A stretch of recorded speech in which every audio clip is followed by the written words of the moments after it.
अस्सलाम वालेकुम and hello everyone. क्या हाल है आप सबका। मैंने सुना है गर्मी बहुत ज्यादा हो रही है आपके इधर। खैर जी, मुझे इससे क्या, मैं तो यूरेनस पे रहती हूँ और इधर इतनी ज्यादा ठंडी है ना कि मैं अपने इग्लू से बाहर निकलती हूँ और फ्रिज हो जाती हूँ। अच्छा जी, चलो ज्यादा नहीं फेंकती, कितना लपेटोगे आप लोग भी। तो आज मैं जा रही थी बॉर्डर पार के, नहीं नहीं, पाकिस्तान नहीं जा रही थी, राज्य से बाहर जा रही थी। देखो जी, आई लव माई कंट्री। भले ही हमारे स्कूल में ये वाली प्रेयर नहीं होती थी, बट फिर भी आई लव माई कंट्री।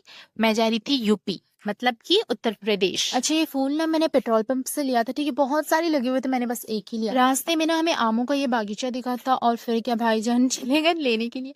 देखो जी, हमने तोड़ के नहीं लिया, ठीक है, अगर तोड़ के लेते ना फिर चोरी होती। हमने ना जमीन से उठाया था, तो ये कोई चोरी नहीं हुई है ना, और बस थोड़ा सा ही उठाया था। पता है इधर इतने ज्यादा आम गिरे हुए थे ना, क्योंकि लास्ट नाइट को ना बहुत जोरों की तूफान आई हुई थी, तो मतलब ऐसा मेरा दिल चाह रहा था ना कि मैं थैले में भर लूं, उसको जाके उधर बेच दूं। खैर, इसके बाद हम काफी देर तक सफर करके अपनी डेस्टिनेशन पे पहुंच चुके थे, और यहाँ पे ना मैं अपनी एक दोस्त की बात बता रही थी अप्पी को, और हंसे जा रही थी बस। लंच में मैंने खाया था पूरी सब्जी, सैलेड, मिर्च था भुना हुआ, और साथ में था लीटी। ये हमारे बिहारियों की ना फेमस डिश है। फिर थोड़ी देर बाद हमें तरबूज की बहुत तलब होने लगी थी, और पता है इतना ढूंढने के बाद हमें मिला ना, लेकिन कहते हैं ना सब्र का फल मीठा होता है। आज मुझे पता चला कि सब्र का फल मीठा नहीं बल्कि बहुत मीठा होता है। तो जी, शाम हुई, शाम के बाद रात हुई, रात के बाद आधी रात हो चुकी थी और कुछ 1 बज रहा था। फिर हम ढाबे पे रुके हुए थे क्योंकि हमें भूख लगने लगी थी। और पता है हमने खाया क्या था?